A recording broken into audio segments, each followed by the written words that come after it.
दोस्तों, क्या आप जानते हैं कि बाइबल में एक बात कही गई है कि एक मनुष्य दर्पण में अपना चेहरा देखकर भूल जाता है। और वास्तव में यह सच्चाई है कि हम अपना चेहरा याद नहीं रख पाते। पर इस संदर्भ में बाइबल का वचन हमें एक अद्भुत शिक्षा देता है जो हमारे आत्मिक जीवन से संदर्भित है। क्या आप जानना चाहते हैं कि वचन क्या कहता है? तो आइए दोस्तों, मेरे साथ उस बात को जानने के लिए इस अध्ययन में शामिल हो जाइए।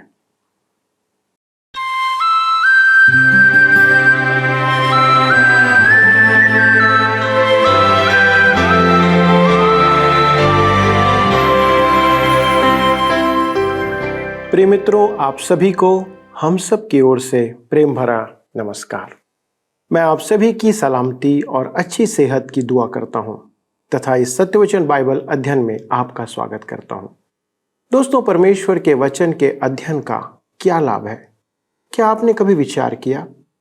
क्योंकि आप इस प्रकार प्रतिदिन अध्ययन में समय देते हैं।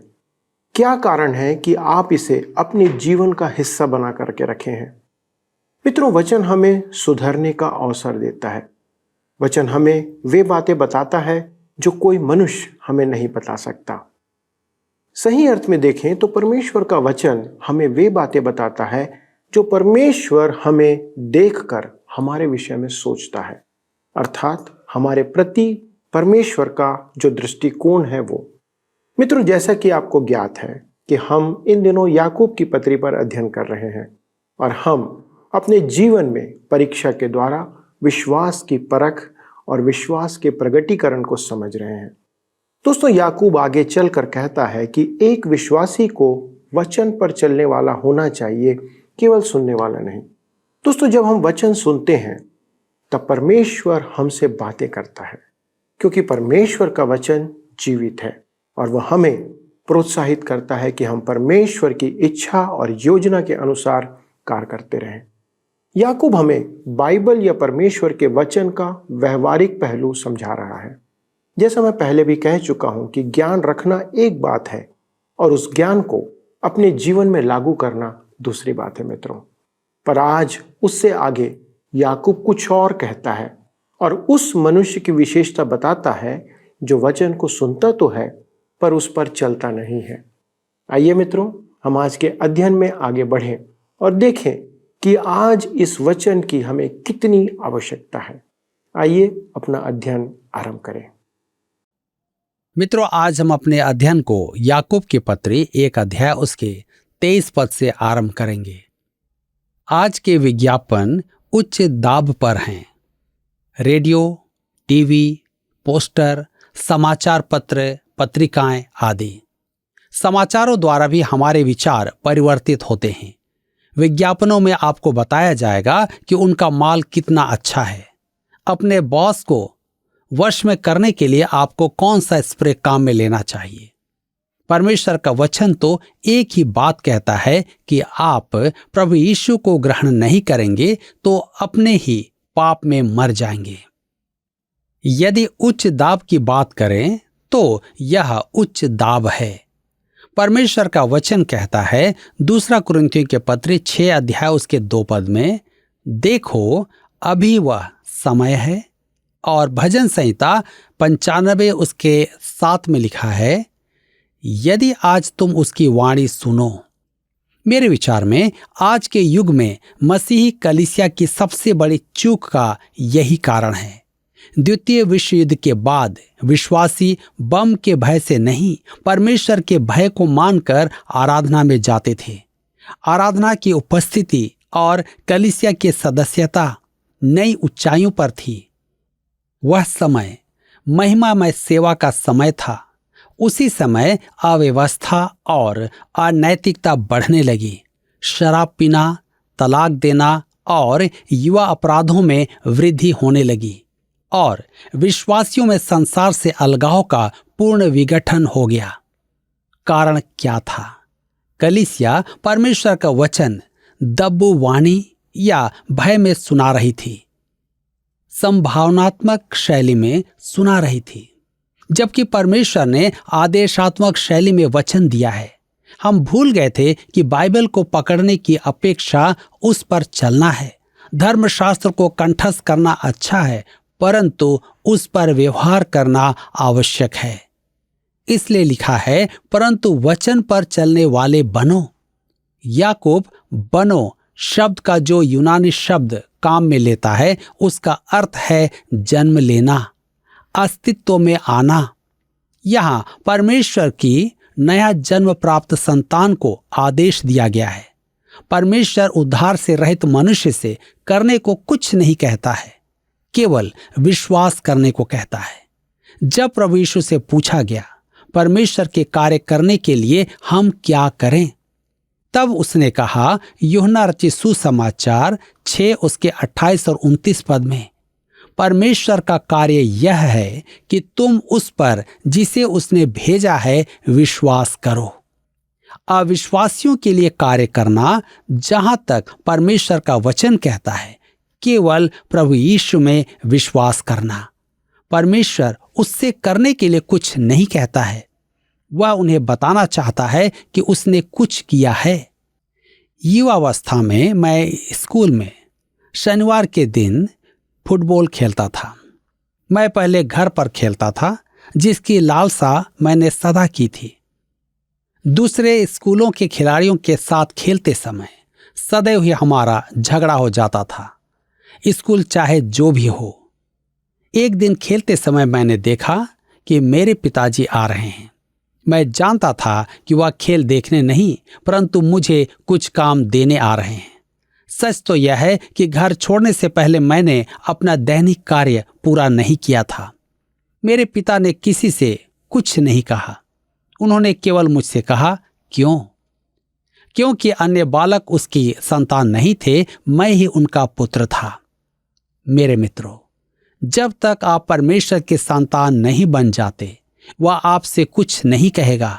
अपनी संतान से वह कहता है, वचन पर चलने वाले बनो। केवल सुनने वाले ही नहीं, जो अपने आप को धोखा देते हैं।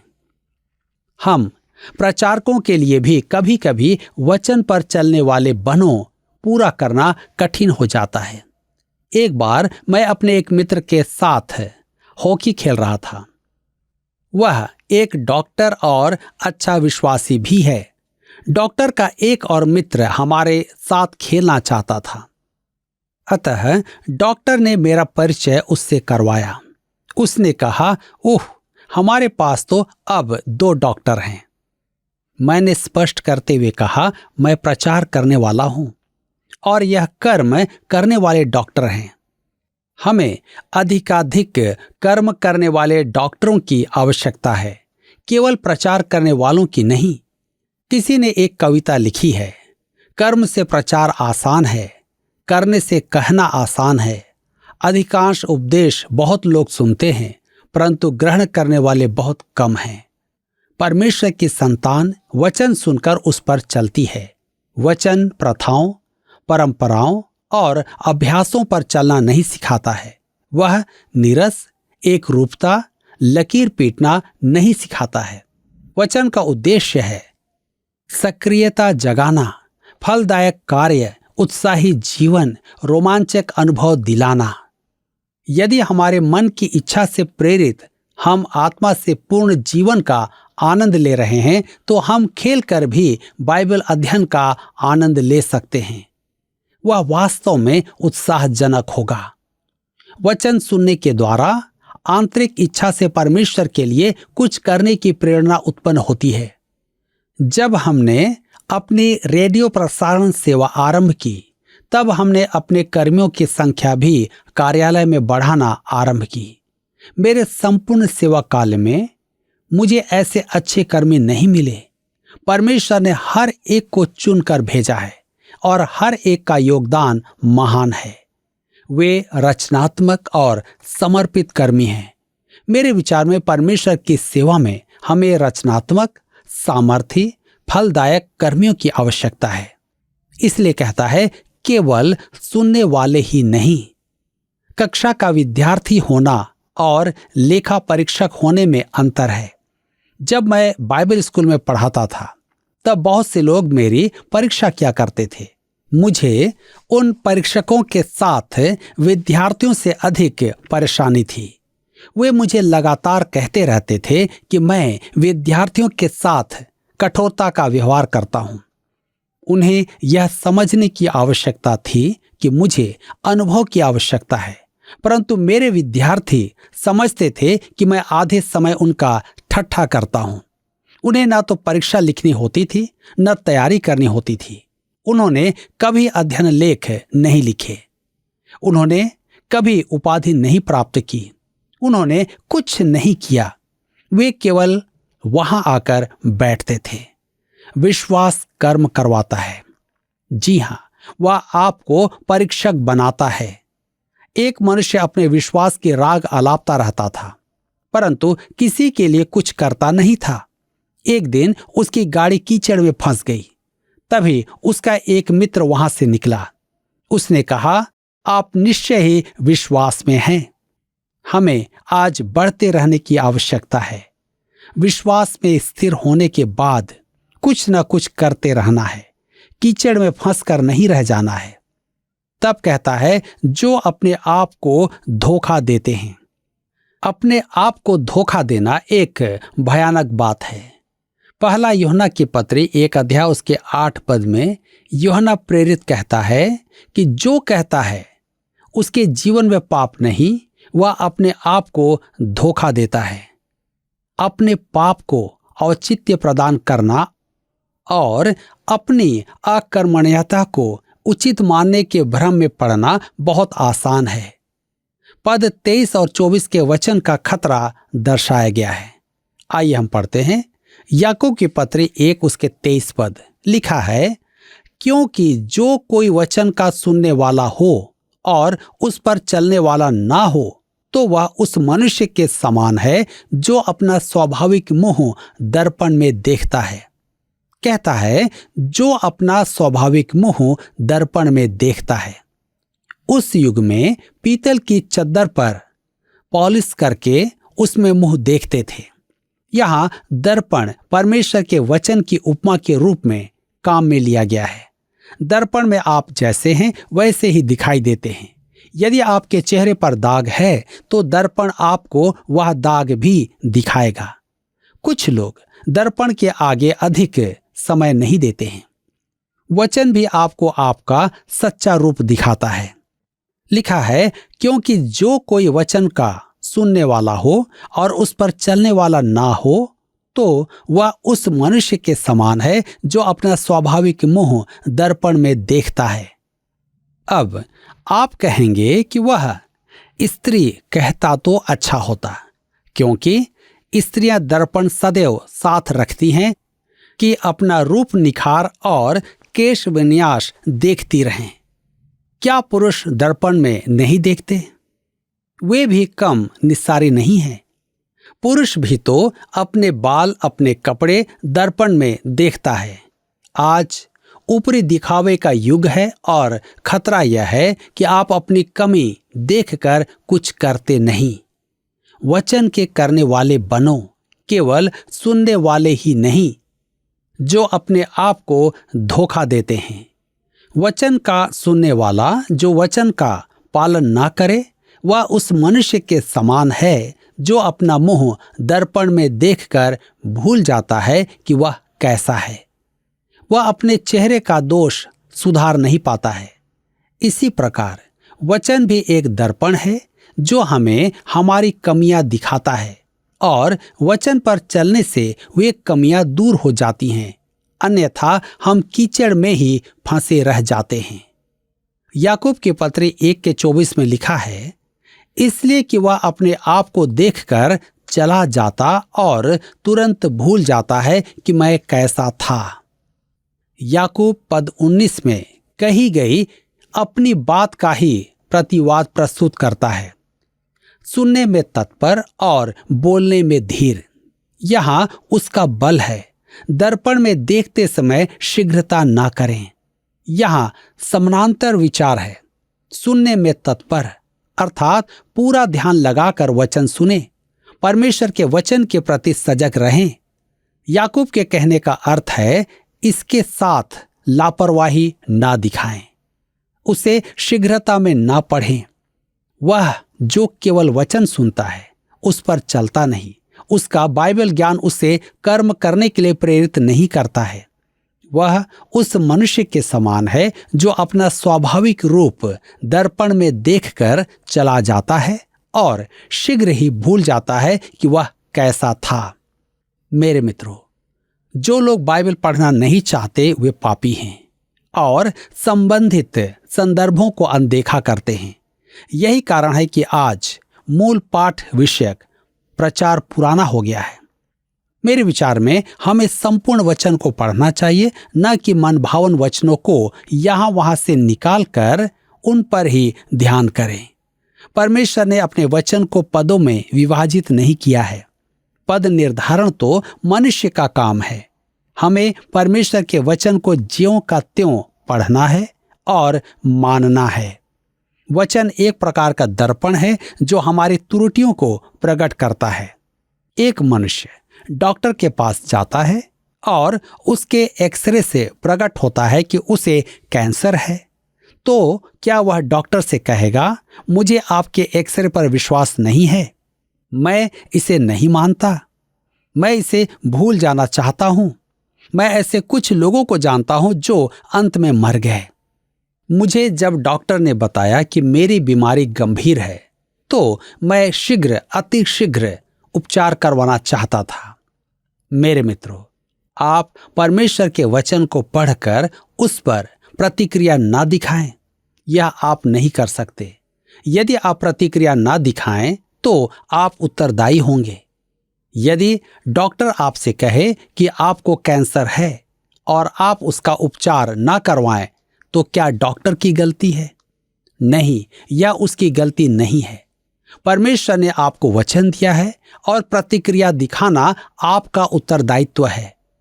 नए जीवन प्राप्त मनुष्य से वचन कहता है, तुम विकास नहीं कर रहे हो, तुमने अपना पहला सा प्रेम त्याग दिया है।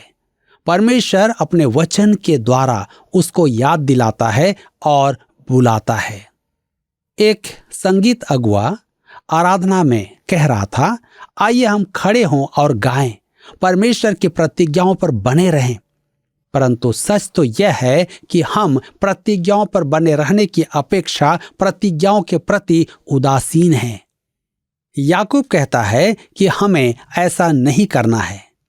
परमेश्वर का वचन एक दर्पण है जो हमारी कमियों को प्रकट करता है और हमें उसे भूलना नहीं चाहिए। इब्रानियों के पत्र 4 उसके 12 पद में लिखा है, क्योंकि परमेश्वर का वचन जीवित और प्रबल और हर एक दोधारी तलवार से भी बहुत चोखा है और प्राण और आत्मा को और गांठ गांठ और गूदे गूदे को अलग करके आर पार छेदता है और मन की भावनाओं और विचारों को जांचता है। वचन हमें ज्यों का त्यों प्रकट करता है और हमारे अस्तित्व के पार हो जाता है। बाइबल यद्यपि सबसे अधिक बिकती है, वह सबसे कम पढ़ी जाने वाली पुस्तक है। बाइबल लोगों की मनपसंद पुस्तक नहीं है, क्योंकि वह हमें बताती है कि हम क्या हैं। एक बार एक पहाड़ी व्यक्ति ने कुछ पर्यटकों से संबंध बनाया जो वहां आकर ठहरे थे। जब वे चले गए तब वह उनके ठहरने के स्थान पर गया और वहां उसे उनकी छोड़ी हुई वस्तुओं में एक दर्पण मिला। उसने दर्पण पहले कभी नहीं देखा था। दर्पण में देखकर उसने कहा, मुझे नहीं मालूम था कि मेरे पिताजी ने फोटो खिंचवाया था। वह दर्पण को लेकर घर गया और अपने बिस्तर में छिपा दिया। उसकी पत्नी ने उसे देख लिया था। जब वह बाहर गया तब उसने चुपचाप से वह दर्पण निकाला और उसमें देखा तो विस्मय से कहने लगी, ओह, अब समझ में आया कि वह इस बुढ़िया के साथ मौज कर रहा था। इस प्रकार वचन पढ़कर किसी और के बारे में सोचना कितना आसान है। नहीं, वह वास्तव में आपका और मेरा चित्रण है। तो मित्रों, आपने देखा कि परमेश्वर का वचन एक दर्पण है जो हमारे चरित्र, विचार, भावनाओं, सोच, व्यवहार आदि सब कुछ को प्रकट करता है। आज लोग बहुत सेमिनारों और कार्यक्रमों में जाते हैं कि अपने आप को जानें।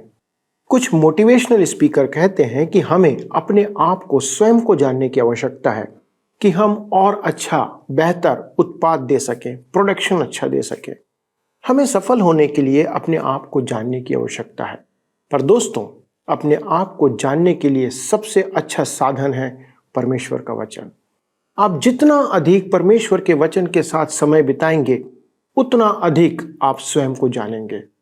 पर मित्रों, हमारा आज का अध्ययन हमें यह सिखाता है कि हमें केवल स्वयं को जानना ही नहीं है, पर हमें अपने आप को वचन के आधार पर और परमेश्वर के निर्देश पर बदलना भी है। आज कितने विश्वासी हैं जो वर्षों से वचन को पढ़ रहे हैं, अनेक सेमिनारों में भाग लेते हैं, प्रति रविवार वचन का प्रचार सुनते हैं, पर उसके बाद भी उनके जीवन में कोई सकारात्मक परिवर्तन हमें दिखाई नहीं देता है। वे जैसे कई साल पहले थे, आज भी वैसे ही हैं। दोस्तों, परमेश्वर उन्हें बदलते हुए देखना चाहता है, पर वे अब तक नहीं बदले हैं। दोस्तों, हम बहुधा अपने आप को जानकर भी भूल जाते हैं कि हम कैसे हैं। यदि हम यह स्मरण रखें कि हमें वचन पर चलना है, तो हम यह भी स्मरण रखेंगे कि हम कैसे हैं। हमें यह भी याद रखना है कि जब हम वचन पढ़ते हैं और कुछ सीखते हैं, तो वह हमारे लिए होता है, ना कि दूसरों के लिए। विश्वासी अक्सर वचन की शिक्षा सुनकर सोचते हैं कि यह बात तो किसी दूसरे मनुष्य के लिए कही गई थी, आपके मित्र के लिए, आपके भाई के लिए कही गई थी। पर यदि आप वचन पढ़ रहे हैं या सुन रहे हैं, तो यह वचन की शिक्षा केवल आपके लिए है, जो परमेश्वर की ओर से है। आइए मित्रों, हम प्रार्थना करें और वचन पर चलने वाले बने। आइए विनती करें।